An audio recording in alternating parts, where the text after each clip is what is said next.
Sarvamanthan news महाराष्ट्रामध्ये आपलं स्वागत. पाहूयात आजच्या टॉप 10 हेडलाईन्स.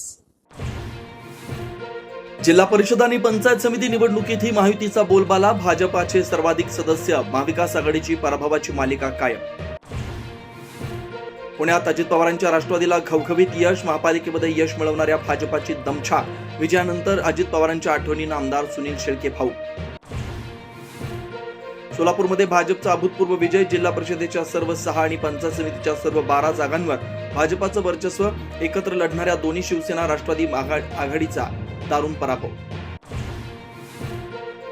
तळ कोकणात राणी ब्रँडची हवा. सिंधुदुर्ग जिल्हा परिषदेत महायुतीनं बहुमत गाठलं. भाजपाचे 21 तर शिवसेनेच्या 8 उमेदवार विजयी.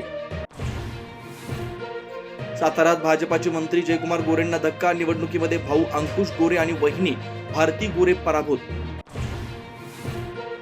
संभाजीनगरच्या वडगाव कोल्हाटीत भाजपा पुरस्कृत अपक्ष उमेदवार सचिन गरड अवघ्या एका मतानं विजयी. शिवसेना उमेदवाराचा केला पराभव.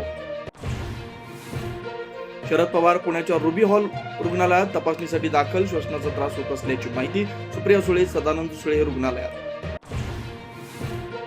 वांजऱ्यामध्ये पाईपलाईन फुटल्यामुळे रस्त्यावर पाणीच पाणी. हजारो लिटर पाण्याची नासाडी. वाहतुकीला अडथळा.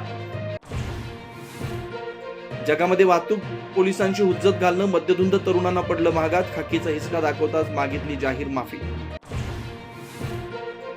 मुंबईच्या विलेपार्ले पूर्वेत इमारतीत 13व्या आणि 14व्या मजल्यावर अग्नितांडव. आगीत होरपळून महिलेचा दुर्दैवी मृत्यू तर एक महिला गंभीर जखमी. आगीच्या कारणांचा शोध सुरू. सार्वमंथन न्यूज महाराष्ट्राला लाईक करा, शेअर करा, सबस्क्राईब करा.